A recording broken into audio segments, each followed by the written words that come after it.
దాతలు మరియు కళ్యాణ దాతలు వేదిక పైన ఉన్నారు. వనంపల్లి రామకృష్ణమ్మ జోగిరెడ్డి దంపతులు, వారి యొక్క కుమారుడు వనంపల్లి వెంకటరెడ్డి నర్మదమ్మ గారు, వారి మనవరు మహేష్ రెడ్డి పూజ గారు.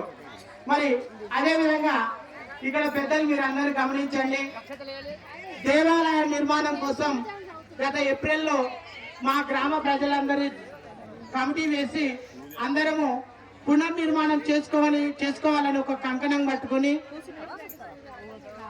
గడప గడప మా గ్రామంలో ప్రతి గడప గడప తిరిగి అందరితో సహృదయంతోన సేవకులు ఎంతో మంది ఉన్నారు, కానీ డబ్బు లేకపోతే ఆ దేవాలయం నిర్మాణం కాదు. కాబట్టి మీ అందరూ సహృదయంతోన పునర్నిర్మాణం కోసం తలా ఒక చేయి వేయండి.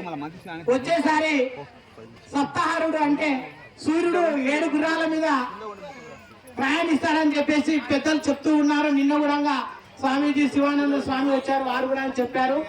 మరి 7 సంవత్సరాలు అవుతుంది వచ్చి, అంటే మేము ఉత్సవాలు కలిసి 7 సంవత్సరాలు అవుతుంది. కాబట్టి 7వ సంవత్సరం ఖచ్చితంగా దేవాలయ పునర్నిర్మాణం చేసుకుని ఎవరు రావద్దు, తర్వాత అందరూ వచ్చి నమస్కారం చేయాలి. సభ అయిన తర్వాత దయచేసి ఎవరేమనుకోవద్దమ్మా.